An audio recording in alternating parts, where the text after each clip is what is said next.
Bismillahirrahmanirrahim. Assalamualaikum warahmatullahi wabarakatuh. Innal hamdalillah nahmaduhu wa nasta'inuhu wa nastaghfiruh wa na'udzu billahi min shururi anfusina wa min sayyiati a'malina. Man yahdihillahu fala mudilla lahu wa man yudlil falan tajida lahu waliyan mursyida. Asyhadu an la ilaha illallah wa asyhadu anna Muhammadan abduhu wa rasuluhu la nabiyya wa la rasula ba'dah. Allahumma salli wa sallim ala nabiyyina Muhammad wa ala alihi wa ashabihi wa man tabi'ahum bi ihsanin ila yaumiddin. Ayyuhal ikhwah rahimani wa rahimakumullah jami'an. Insyaallah pada kesempatan kali ini kita akan membahas sedikit tentang ukhuwah. Kalau kita cermati kata ukhuwah ini berasal dari bahasa Arab. Kalau dalam bahasa Arab kata ukhuwah ini maka artinya adalah hubungan kekerabatan. Hubungan kekerabatan atau hubungan kedekatan dari ayah yang sama, dari bapak yang sama. Nah, kalau kita mencermati lagi kata ukhuwah ini, maka ayah yang sama atau bapak yang sama ini akan merujuk kepada nabi kita, Nabi Adam alaihi salam. Itu sebagai ayahnya atau bapaknya para manusia. Nah, kemudian ukhuwah ini adalah sebuah nikmat yang sangat besar. Ukhuwah adalah nikmat yang sangat besar dan merupakan ciri atau tanda dari keimanan seseorang. Dalam surah Al-Hujurat ayat 10, Bismillahirrahmanirrahim. Innamal mu'minuna ikhwatun. Sesungguhnya di antara orang mukmin, orang yang beriman, di situ disebutkan orang yang beriman, ikhwah, bersaudara, mempunyai hubungan kekerabatan. Maka kita sebagai seorang yang beriman, harus menjaga rasa ukhuwah ini, rasa ukhuwah yang sudah menjadi ciri dari orang beriman ini, agar kita betul-betul menjadi seorang yang mukmin atau yang beriman. Nah, untuk menjaga ukhuwah ini ada beberapa tips yang bisa kita lakukan. Yang pertama adalah dengan berlapang dada.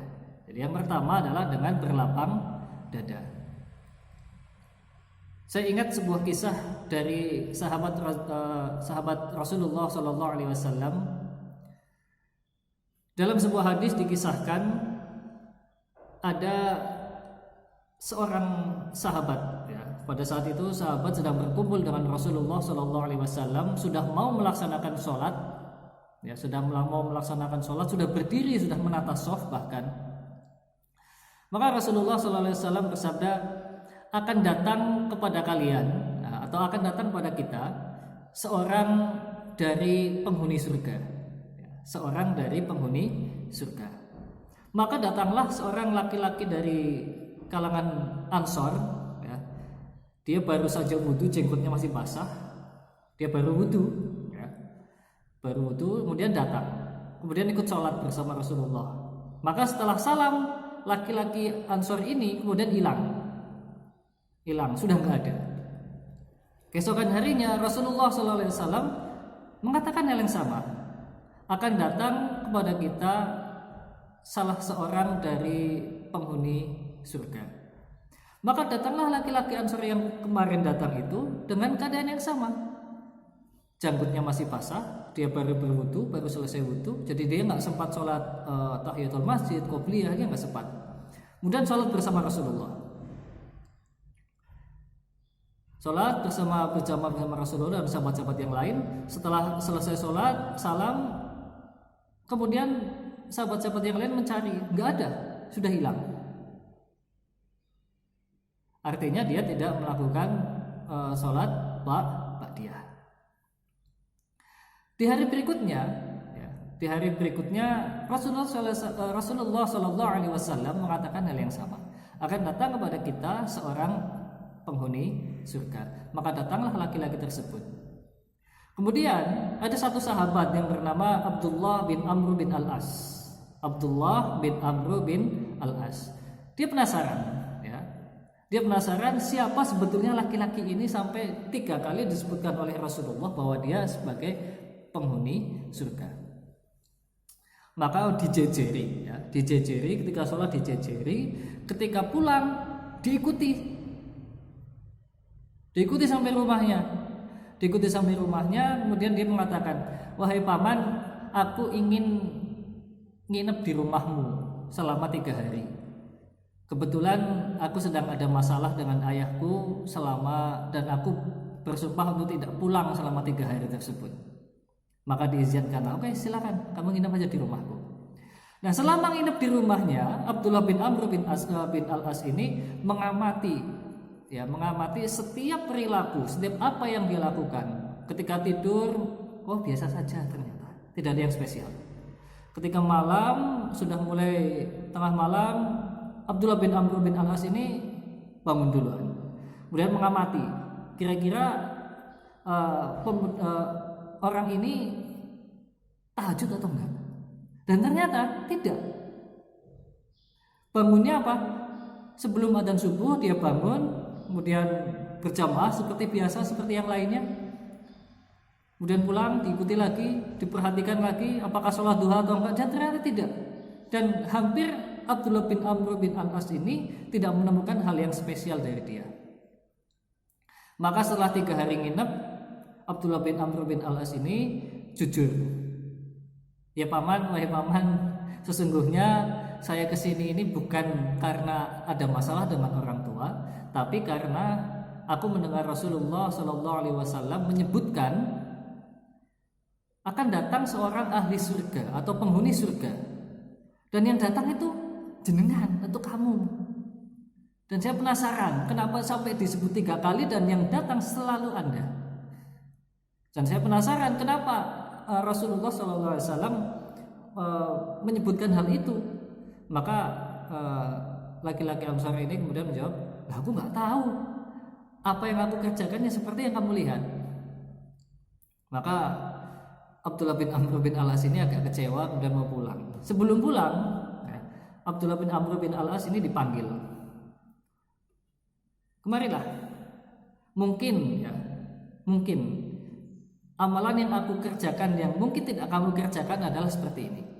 Jadi setiap malam, ya kata laki-laki Ansar ini, setiap malam sebelum aku tidur, aku memaafkan semua kesalahan dari teman-temanku, dari semua orang yang menyakiti aku pada hari itu, aku maafkan agar tidurku nyenyak. Nah, mungkin dari situlah Rasulullah SAW menyebutkan, memberikan sebuah keistimewaan bahwa laki-laki Ansar tersebut adalah salah satu dari penghuni surga, yaitu berlapang dada, mudah memaafkan, tidak menyimpan dendam.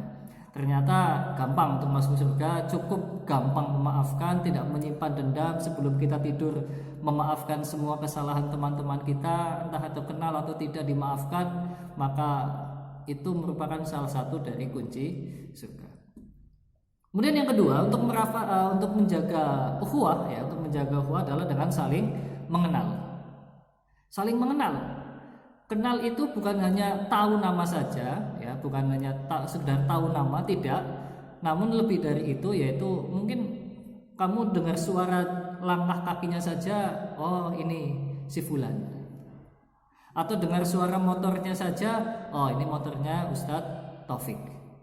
Itu kenal. Kemudian yang ketiga adalah saling memahami. Yang ketiga, saling memahami kondisi teman. Kamu pahami kondisi teman. Ketika kamu lihat teman kamu raut mukanya seperti itu, oh ini teman saya ini sedang tidak enak diajak bercanda.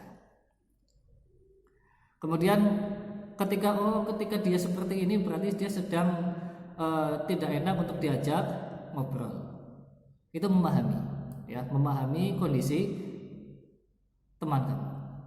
Kemudian yang keempat, yang pertama tadi lapang dada, kedua saling mengenal, yang ketiga saling memahami, dan yang keempat adalah saling menolong. Tolonglah temanmu, tolonglah teman kamu jika dia memang membutuhkan pertolongan tanpa dia meminta, ya, tanpa dia meminta. Tolong sebelum dia meminta, tolong dulu. Mas, butuh pertolongan enggak? Wei fulan, butuh pertolongan enggak? Apa yang bisa saya bantu untuk kamu? Tawarkan, ya, tawarkan walaupun mungkin dia sebetulnya masih agak mampu gitu ya, tapi tawarkan pertolongan untuk dia.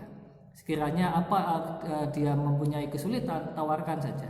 Kalau memang kita bisa membantu. Dan kemudian yang terakhir adalah mendahulukan, ini yang mungkin paling sulit ya, mungkin paling sulit untuk dilakukan adalah mendahulukan saudara, ya, mendahulukan teman atau saudara walaupun kita sendiri membutuhkan. Sudah kamu pakai saja itu uangnya, padahal sebetulnya kita butuh. Udah kamu pakai aja bukunya dulu, nggak apa-apa, aku nanti makainya belakangan.